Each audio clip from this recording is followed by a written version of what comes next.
Hi, Amanda. I hope you are well. Hi, Miguel. How are you? I'm well, thank you. You? Thank you. I'm fine. I'm here in Cork City. So my name is Miguel Amado, and I'm a curator based in Cork City and County. And I am programming the gallery space at Triskel Art Center. And Amanda Rice is the artist currently featured in the exhibition program, with an exhibition which opened in the summer and is coming to an end at the end of September. And we are here to engage in a conversation about the exhibition and about, more broadly, about Amanda's practice. So maybe, Amanda, you could just give us a little bit of background on you, and then we can move on into our discussion. Is that okay? Yeah, perfect. So my name is Amanda Rice. I'm an artist born in Mayo and currently based in London, where I did my MA at Slade School of Art in 2018.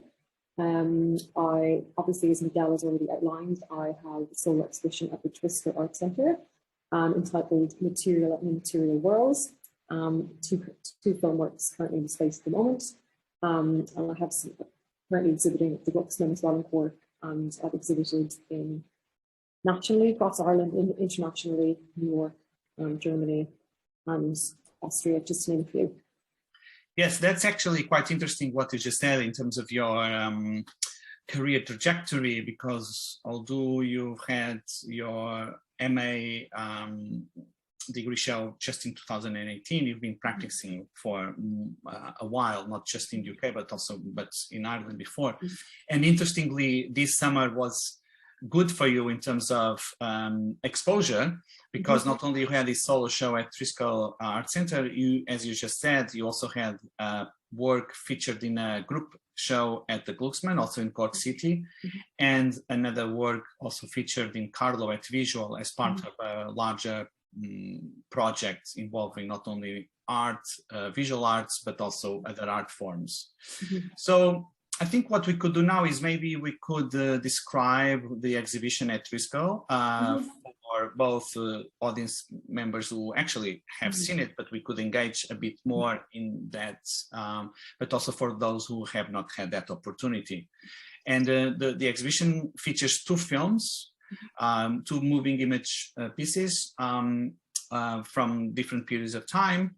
One a bit coming from your research at the Slade School of Fine Art, and one work that you've done later. So maybe we could start by describing one of the works, which one you think makes more sense to start with. Yeah, perfect. So let's maybe talk about, so those who can't see the exhibition, so you walk into the space, and as you enter the space, there are two high definition television screens, flat screen TVs on stands. So the first film I'll maybe talk about, maybe in chronological order, would be Death in Geological Time, which was made in 2018. So at the time, I was doing research around just the idea of the diamond geological material, the diamond as in terms of like meaning, and I suppose how it's been tied up in commercialization, and it various links to, I suppose, industrial manufacturing, synthetic diamond trade, extraction, and its links to De Beers, which would be De Beers are a global diamonds mining firm, but also they coined the famous or infamous diamonds are forever sales pitch catchphrase, which we're all kind of very aware of.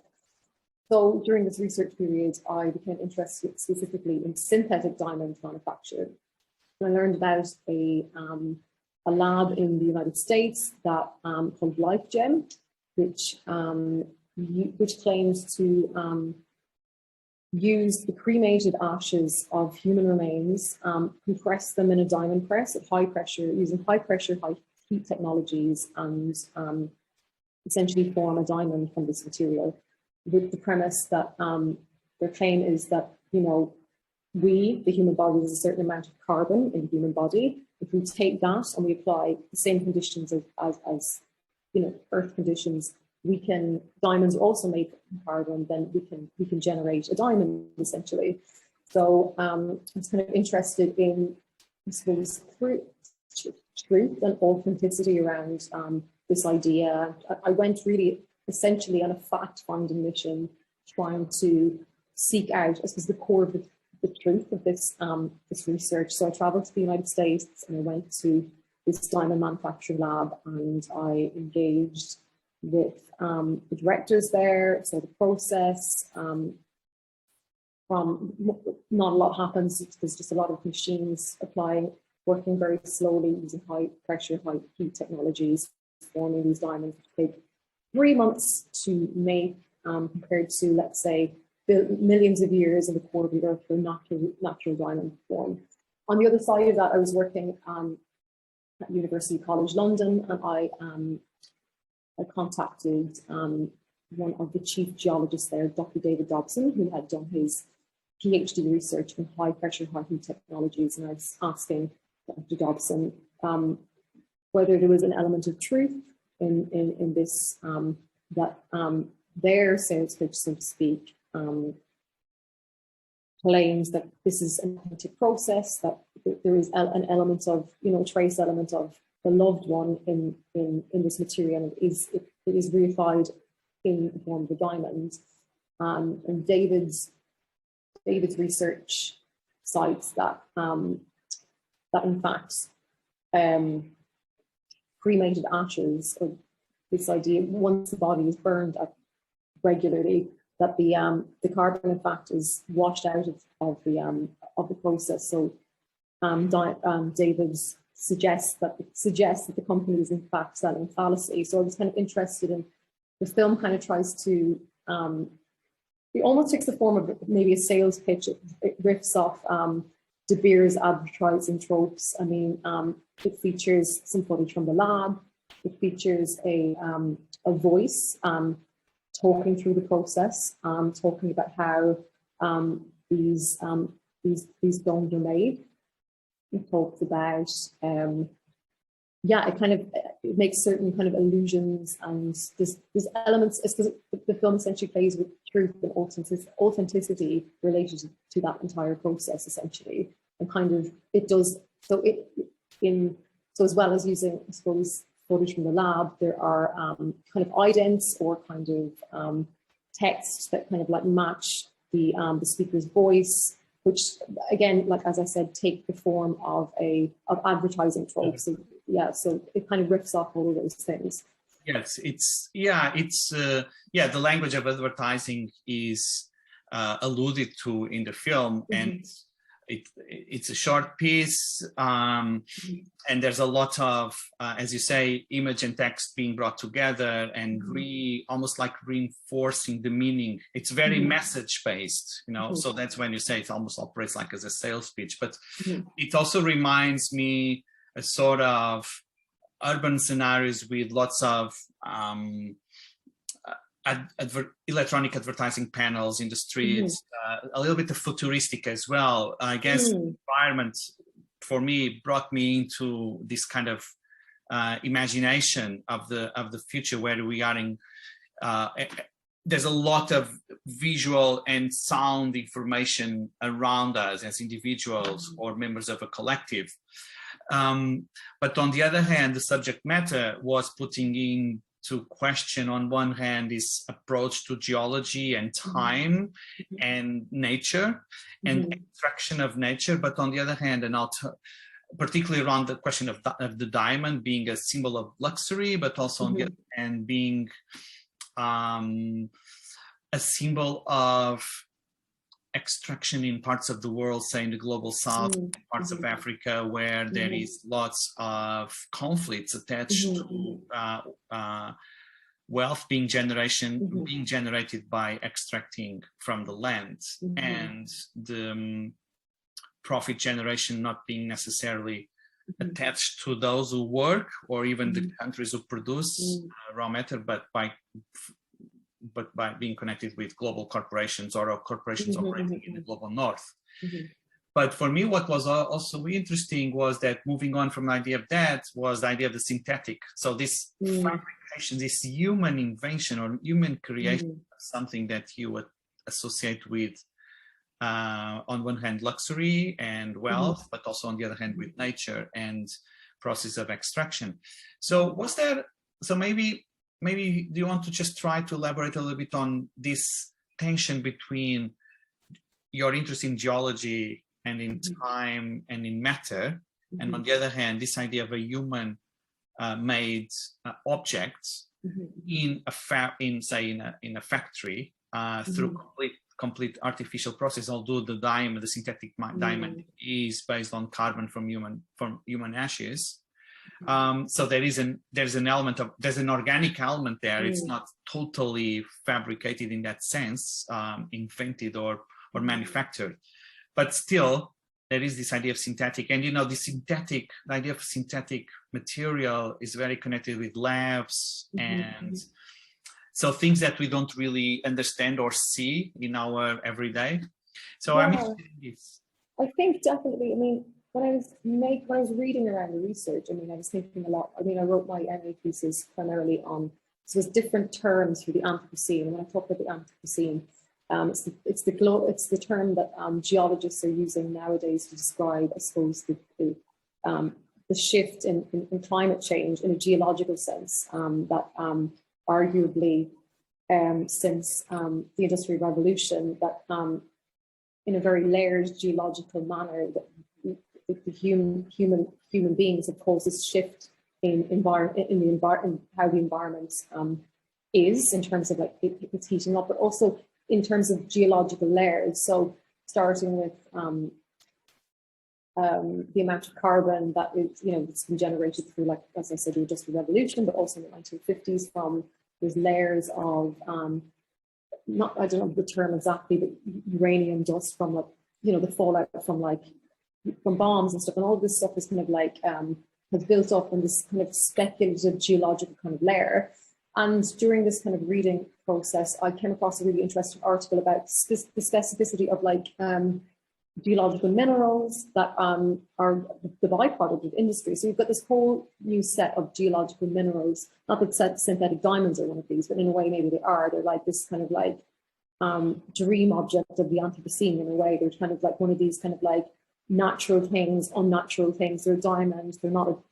They're apparently one can't really tell it's hard to tell the difference between an expert eye or to be trained to be able to tell the difference between both a real diamond and a synthetic diamond. But I was thinking around these things about like these synthetic layers of geological material that are kind of like that are part of this kind of like epoch that we find ourselves in, thinking about that. But then also there's interesting links to, we're talking about like the differences between the global north and the global south. In a way, this synthetic diamond manufacturing is quite ethical in a way, because, you know, in a way, with, you know, the majority of like the global diamond trade has been like, these objects have been extracted from the global south, primarily South Africa and places like that, where these grave inequalities, and maybe this I'm not necessarily critiquing the process of synthetic diamond manufacture per se. I was trying to critique the sales pitch, or that this particular company was potentially putting forward in terms of, you know, the human body, that there is an element of this geological material in the human body, and a diamond is forever. In a way, I was thinking around those things. And you said something as well about earlier on. I just want to pick up on. You mentioned this futuristic kind of like feel to the film. And I feel like that was something I was definitely trying to engender. I mean, I sometimes think of it as my geological horror film, because you've got these Cronenberg kind of like chrome laboratory surfaces. You've got this, like, the camera pans across, it's just fetishizing the technology in the film and tries to kind of capture that and kind of reify it in a way. And obviously the soundtrack, it's very atmospheric. It has this kind of like affective kind of feel, and I was kind of thinking, alluding to maybe, you know, this kind of geological horror scene we potentially might find ourselves in potentially. It's a playful film. It's quite like tongue-in-cheek. It is, I would say, quite funny, and it's quite dark. Yeah. And that's, I mean, it's not meant to be critique of environmental the environmental conditions we find ourselves in, but maybe an element of that, Yeah. if that makes any sense, or just one kind of, one small element. No, I understand what you're saying. No, I saw it actually also as a lifestyle and consumption, but it's also a reflection on questions around uniqueness and authenticity, fake and real, and and the ethical debate around, say, the effects of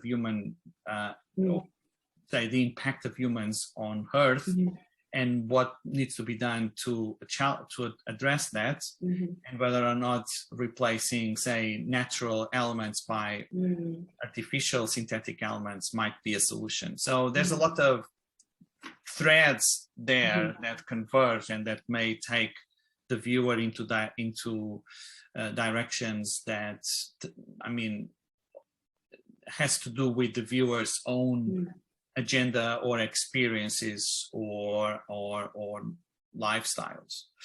Okay, so that film, as you said, was shot on location, involved research, but also shooting in a specific area and then combining and editing and combining the with other elements. While the other film, which is presented at the Triskel Gallery, No One Can Ever Embargo the Sun, which is a three-part work. That one was made throughout the lockdowns of COVID-19, so it's a whole different method of working, right? Absolutely. I mean, this one is going to be difficult to describe. I mean, the best way of describing it is it's a film essay. By essay, I kind of mean I've maybe started the process of making the film by writing a text in 3 different chapters, less than maybe 500 words each, like not a very long text, maybe 5 minutes worth. And roughly, I think the first chapter is around light, the second chapter is around silver, and the third is around land. And I wanted to think about these 3 elements through the idea of solar energy and I suppose the materiality of solar energy. And when I think about materiality, maybe from a geological perspective, I think about land, that being the site where solar energy project might be installed on, and the minerals and materials that are imbibed within the technology itself, and I suppose the light that is harnessed by the technology as well. So these 3 things that work in tandem together. So, but it's also not just about solar energy. I started to try it. It just became this really speculative. I touch upon stuff like how law and legislation around light there's a lot of different elements, but they all kind of connect either materially. I might make a link between, I suppose, the best way of describing it is I might make a link between a date and a date matches another period in time. I'd speculatively bring those 2 ideas together. So I think in the first chapter, there's a reference to, I go to the Ashmolean Museum in Oxford because I became interested in Irish sun symbols and artifacts for Irish history and their materiality, which is gold, which they are made from. But gold is also, that material is also used in solar energy. So I was trying to make those 2 connections between the material is the link between gold in this idea of solar energy, but also an artifact, but also as a symbol too, and trying to bring these 2 things together that don't necessarily link up, but try and bring them together. I think they also, there's another part where in the story, there's a date that links to William of Orange. His kind of like this, it's a really complicated work to explain. Anyway, maybe I'll talk about the aesthetics of the work and how it's maybe put together. So it's primarily composed of found footage because, again, it was made in lockdown. I primarily like to, or generally would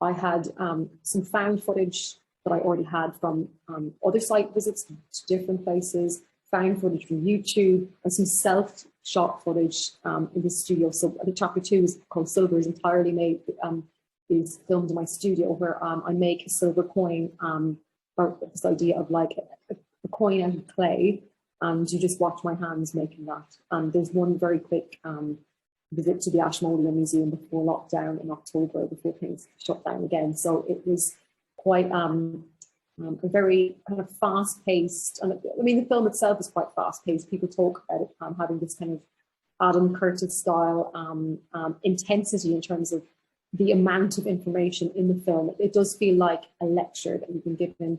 People describe it as maybe a lecture, being overwhelmed by the sense of, so it's it's self-narrated by myself, because again, lockdown, and I got very used to editing my own voice. Yeah, it just it's just an overwhelming amount of information which references solar energy and I suppose the materials and the conditions of solar energy projects, really, essentially. If I'm trying to paint a picture for the viewer or the listener about what that film might be, that's how I'd maybe describe it. Yeah, so it's interesting because you talk about solar energy. Of course, I know the references to what we were just talking about, the Anthropocene and geology and nature is there. But there was also references to the sun as the producer of that solar energy on one hand, and those references, how they relate to history and culture, and also different understandings, say, in Irish culture or Irish traditional culture and the production of objects related to that, but also the extraction and monetization of that solar energy being also one element of the work. And I'm interested now in maybe discussing two things. One is the fact that there is an element there about those objects that you engage with at the Ashmolean Museum in England, and the provenance of those objects or the relationship of those objects with Ireland. So there's a reference to the colonial presence of the British in Ireland, today's Republic of Ireland. That's one idea, and how those objects become, they kind of depart from their pagan or everyday use, become, say, objects of sites of contemplation and in museums. So, and on the other hand, so that's one thing I'd like maybe to discuss. And the other thing I'd like to discuss is the fact that the title of the film is actually a quote from one of the presidents of the United States. And there is some sort of idea around, making, monetizing the sun, but also this futuristic approach to, the conquest of the space, or the understanding of nature as something that is somehow something that surrounds us, but also something that we humans have always been attempting to tame, domain, control, and so on. So two things just to reflect here.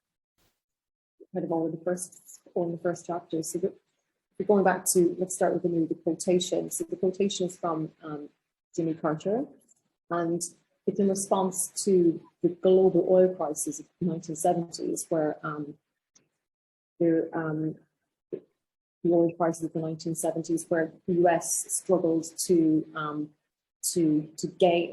acquire oil from the Middle East, and there were certain embargoes placed upon, trying to acquire oil being the primary energy giver at the time. So when Jimmy Carter says no one can ever embargo the sun, he almost positions the sun as this kind of like global entity, this kind of like ubiquitous kind of like source of energy that needs to be part of a resource. He doesn't think it's almost the antithesis of like the Irish ancestors, this idea of artifactology, of this kind of like this Irish artifacts that I referenced in the beginning, which is almost a symbol of nourishment, or like it had an entirely different meaning. Whereas I feel like Jimmy Carter is kind of like, no one can ever embargo the sun. It's not just, the sun is seen as a global, it's an energy resource. It's not just something that we can enjoy or bask in, or it's not, or bodily. It's seen as, it's monetized. It's kind of like, it's capitalized upon, which I thought was kind of like interesting. It's not really seen as like, as just the sun. It's laden with other meaning, I think. But I thought was kind of interesting, yeah. Interestingly, retrospectively, we could see that moment in the 70s as a potential, and that particular idea that we have something like the solar energy, which no one can ever embargo. So on one hand, it's accessible by all, and there's no barrier between us and the sun. But while the discourse at the time seemed much more focused on extracting that resource and monetizing it potentially, on the other hand, retrospectively, 50 years later, it sounds very progressive to think that there is an alternative to oil and CO2 emissions, all of that type of energy that basically is currently being challenged and needs to be more challenged unless, we believe that climate change is not an issue. So, but similarly, looking back in time, it also looks like a lost opportunity, because if a world power like the United States would have engaged in developing solar energy and rather than say oil industries, potentially the world today would be different. And it's not there, but there is some sort of subtext around the fact that oil industry is basically a power to be, a shadow power, which controls much more than we may understand. Well, actually, yeah, in Jimmy Carter's defense, I wasn't necessarily critiquing it, I was just kind of critiquing, I was just trying to interrogate the term. I think it was in relation to that kind of global history at the time. It's like you have an embargo on no one can ever embargo the sun. But Jimmy Carter had at the time, I suppose, solar technology was an emerging technology in 1978, 79 when he spoke those words. And at the time he had installed the quite famous now solar panels on the White House. So he was one of the first US presidents to initiate kind of solar energy and green technologies. So in a way, I'm not necessarily critiquing him. It's not a critique. It's maybe thinking around this idea of embargoing. And as you said something earlier as well about, I think it's interesting you mentioned technologies, which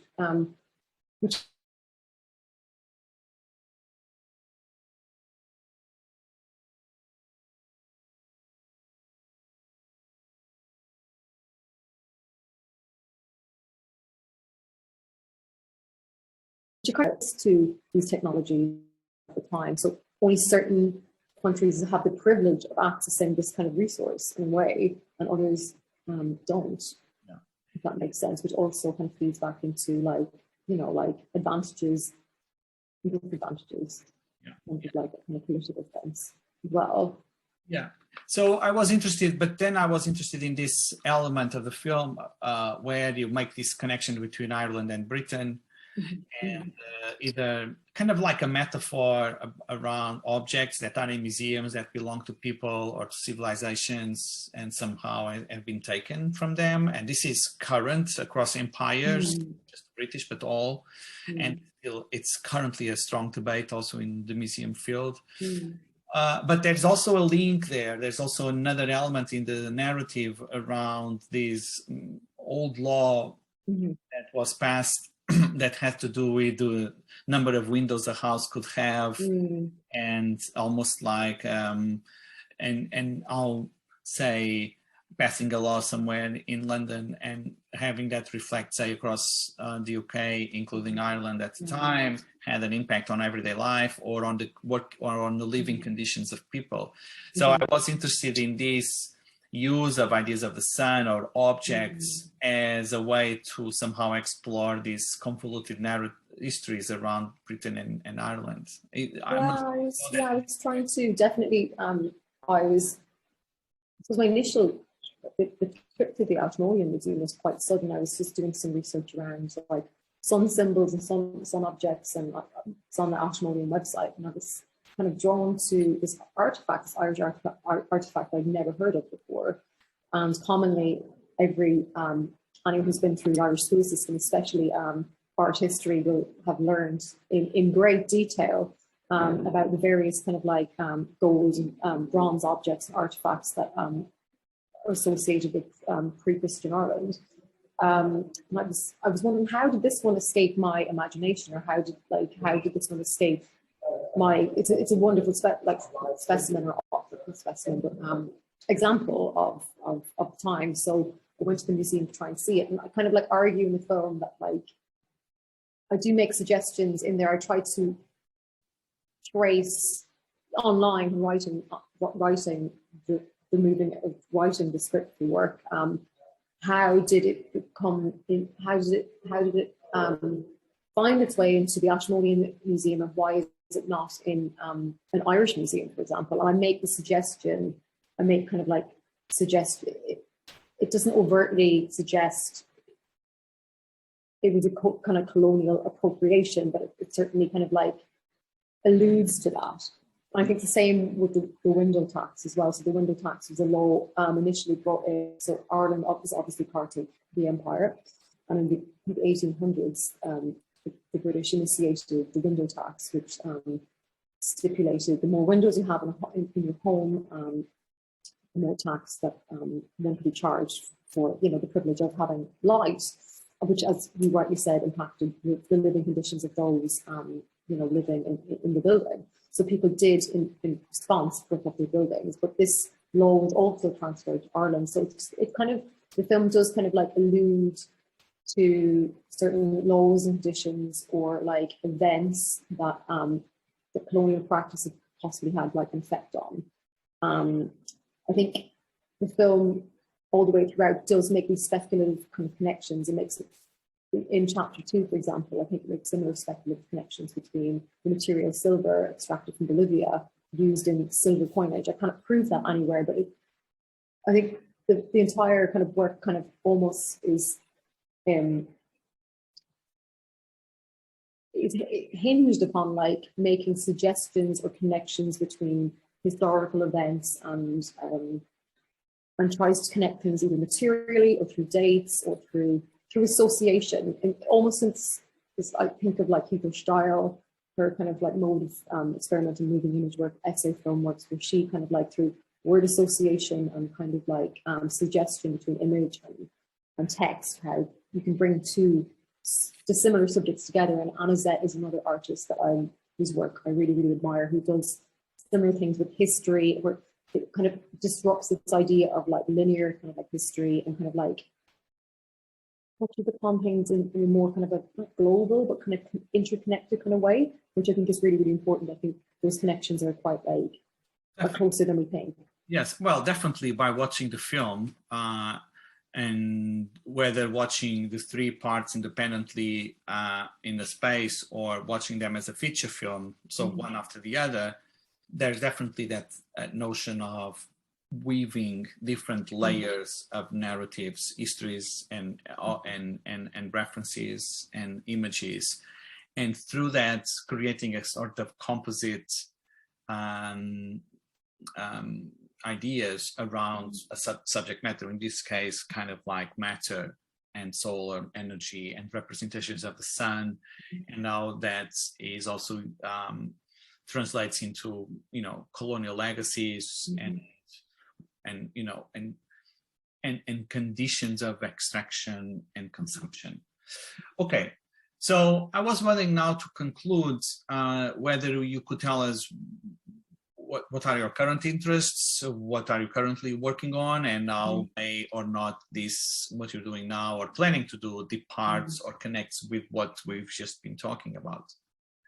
I think the foundational theme of the current work is extraction. It's always seems to be hinged on extraction. So I've been working with the Natural History Museum in Dublin, Nigel Monaghan, and connecting with Andrew Kitchener. So Andrew Kitchener was a researcher. It all started when I came across a story printed in the New York Times sometime 2000s by Michael Viney, and it describes a situation where these two researchers, Nigel Monaghan and Andrew Kitchener, for Kitchener's PhD research, they're doing some research on the Irish elk, which is it's not an elk, it's in fact a giant deer.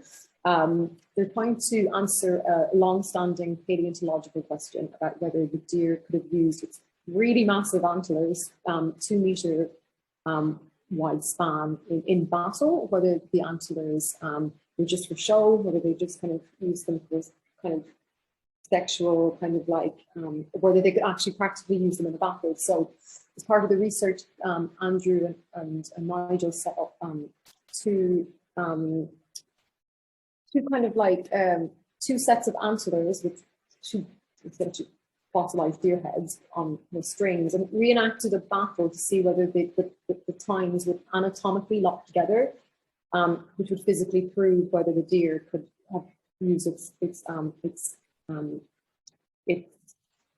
antlers in a battle. And I became really interested in this idea of maybe anthropomorphism and language, and the language of gesture, and how anthropomorphized or not this particular body of research might be. So it's very early stages yet, but I've been working with two dancers and choreographer about trying to maybe think about the failure of like language and gesture and research around potentially trying to embody distinct movements of this deer potentially, but also not just thinking about trying to strictly embody that, but develop a language or a language of gesture, which kind of engenders, which kind of amalgamates human movement and speculative deer movement. It's very early days yet, but that's kind of where I'm kind of going with it at the moment. I've just done some preliminary movement sketches and research in that sense. It's early days.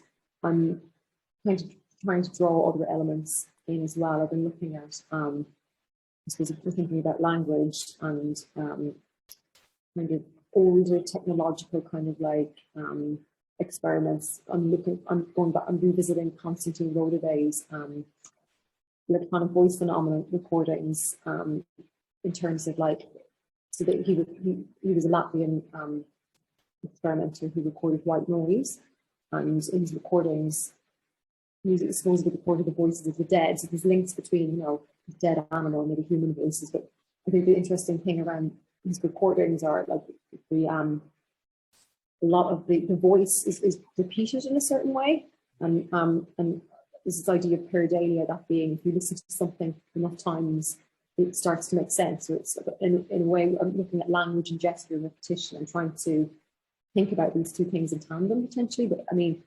it's very early days. It is likely to grow and develop. That's kind of where it is at the moment. Yeah, it sounds fascinating. I mean, the connection between animal movement and human movement is quite interesting, but also the idea of going to the museum, being a site of display